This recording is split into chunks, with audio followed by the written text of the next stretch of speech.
the biggest ego trip going is getting rid of your ego. And the joke of it all is your ego doesn't exist. There's nothing to get rid of. It's an illusion. I don't exist. So they're all characters that I played. Jim Carrey was a less intentional character, right? Because I thought I was just building something that people would like, but it was a character. The cautionary voice was my ego trying to protect itself against an assault, and that I was about to mount on it.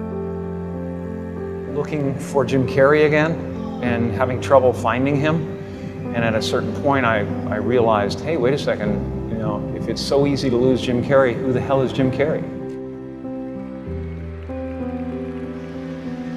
But you still want to ask how to stop the illusion. Now, who's asking? And the big difficulty is this. I want to find a method whereby I can change my consciousness. But therefore to improve myself.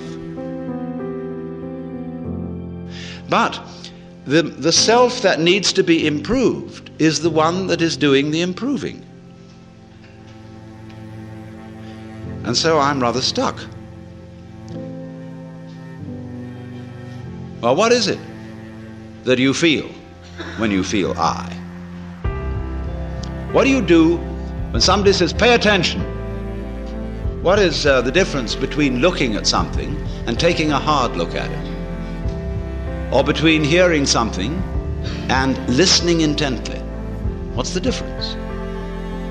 What's the difference between waiting while something goes on and enduring it? Why? The difference is this, that when you pay attention, instead of just looking, you screw up your face, you frown and stare. That is a muscular activity around here.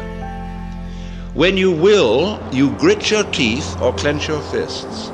When you endure or control yourself, you pull yourself together physically, and therefore you get uptight. You hold your breath. You do all kinds of muscular things to control the functioning of your nervous system.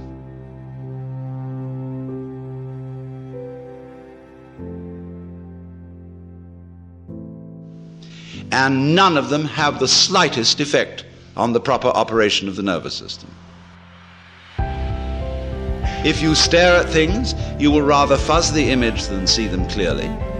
If you listen intently by concentrating on muscles round the ears, you will be so much attending to muscles here that you won't hear things properly. And you may get singing in the ears. If you tighten up with your body to pull yourself together, all you do is constrict yourself with the thought that it's achieving psychological results. The sort of psychological results it's intended to achieve. Now all this amounts to is it's like you're taking off in a jet plane. You've got a mile down the runway and the thing isn't up in the air yet and you get nervous. So you start pulling at your seatbelt. That's what it is. Now that is a chronic feeling.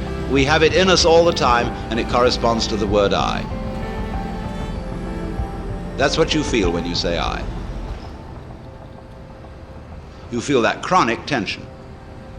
Because when an organ is working properly, you don't feel it. When you are fully functioning, you are unaware of the organ. When you're thinking clearly, your brain isn't getting in your way. Actually, of course, you are seeing your eyes in the sense that everything you see out in front of you is a condition in the optic nerves at the back of the skull. That's where you're aware of all this. But you're not aware of the I as the I. So when we are aware of the ego I, we are aware of this chronic tension inside ourselves. And that's not us. It's a futile tension. So when we get the illusion, the image of ourselves, married to a futile tension, you've got an illusion married to a futility. And then you wonder why I can't do anything. Why I feel in the face of all the problems of the world impotent. And why I somehow cannot manage to transform I. Now here we get to the real problem. Because we're always telling each other that we should be different. Now, I'm not going to tell you that tonight. Why not? Because I know you can't be. Nor can I. That may sound depressing, but I'll show you it isn't. It's very heartening. How can I stop identifying myself with the wrong me? Well, the answer is simply you can't. Now, the Christians put this in their way when they say that mystical experience is a gift of divine grace. Man as such cannot achieve this experience. It is a gift of God, and if God doesn't give it to you, there's no way of getting it. Now that is solidly true. You can't do anything about it because you don't exist. Well, you say that's pretty depressing news. But the whole point is it isn't depressing news. It is the joyous news. There's a Zen poem which puts it like this, talking about it. It means the mystical experience, Satori, the realization that you are the eternal energy of the universe.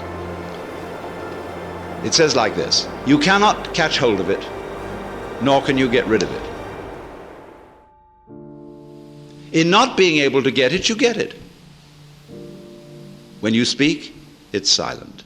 When you are silent, it speaks. Now, in not being able to get it, you get it, because there is no method. All methods are simply gimmicks for strengthening your ego. So how do we not do that? You're still asking for a method. There is no method. If you really understand what your I is, you will see there is no method.